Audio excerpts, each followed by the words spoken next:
ನಮ್ನ ಯಾಕಪ್ಪ ತಡಿತೀರಿ ನೀವು? ನಾವೇನಾದ್ರು ನಿಮ್ಗೆ ಬದ್ದು ಗುಂಡು ನಿಮ್ ತರ ಗನ್ ಇಟ್ಕೊಂಬಂದಿದ್ದಾವ, ನಾವು ಬಾಂಬ್ ಇಟ್ಕೊಂಬಂದಿದ್ದಾವ ಇಲ್ಲಿ. ನಮ್ಗೆ ಯಾಕೆ ನೇರ ಹೇಳ್ತೀರಪ್ಪ? ನೀವು ಮಂತ್ರಿ MLA ಗುಲಾಮಗಿರಿ ಕೆಲಸ ಮಾಡೋರು, ಅವ್ರಿಗೆ ರೈತರನ್ನೀಗ ಸರ್ಕಾರ ಬೆತ್ತಲೆ ಮಾಡೋದ.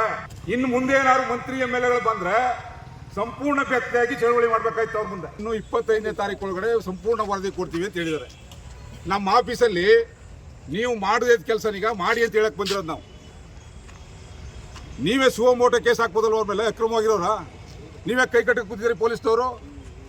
ಇಲ್ಲಿ ನಾವು ಕೇಳಕ್ ಬಂದ್ರೆ ನಾವು ತಡೆಯಕ್ಕೆ ಬರ್ತೀರಿ. ನೀವು ನಮ್ನ ಯಾಕಪ್ಪ ತಡಿತೀರಿ ನೀವು?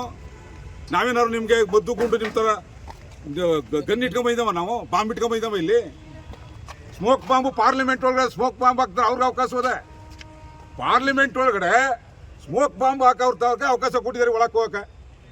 ಇಲ್ಲಿ ಕಾಡಿನ ನಾಶ ಮಾಡಿ ಕಟ್ಟಡ ಕಟ್ಕೊಂಡು ಮೋಜು ಮಸ್ತಿ ಮಾಡ್ಕೊಂಡು ಮಾಂಸ ಮಧ್ಯೆ ತಿನ್ಕೊಂಡು ಎಂಡ ಕುಡ್ಕೊಂಡು ಮೋಜು ಮಸ್ತಿ ಸೋಕಿ ಮಾಡೋರ್ಗೆ ಒಳಗೆ ತಡೀರಪ್ಪ ಅಂತ ಹೇಳಿದ್ರೆ ನೀವು ತಡೆಯಲ್ಲ, ತಡೆಯವ್ರಿಗೂ ಅವಕಾಶ ಕೊಡ್ತಾ ಇಲ್ಲ.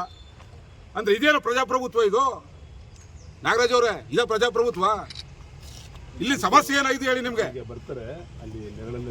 ಅಲ್ಲಪ್ಪ ಅಲ್ರಿ,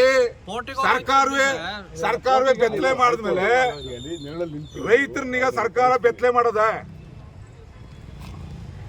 ಇನ್ನು ಮುಂದೆ ಏನಾದ್ರು ಮಂತ್ರಿ MLA ಬಂದ್ರೆ ಸಂಪೂರ್ಣ ಬೆತ್ತಲೆಯಾಗಿ ಚಳವಳಿ ಮಾಡ್ಬೇಕಾಯ್ತು ಅವ್ರ ಮುಂದೆ. ನಮ್ಗೆ ಯಾಕೆ ನೇರ ಹೇಳ್ತೀರಪ್ಪ? ನೀವು ಮಂತ್ರಿ MLA ಗುಲಾಮಗಿರಿ ಕೆಲಸ ಮಾಡೋರು, ಅವ್ರಿಗೆ ಗುಲಾಮಗಿರಿ ಕೆಲಸ ಮಾಡೋರು ಹೇಳಿರಿ. ನಾವು ಪ್ರಜಾಪ್ರಭುತ್ವದಲ್ಲಿ ಕೇಳಕ್ ಬಂದಿವಿ.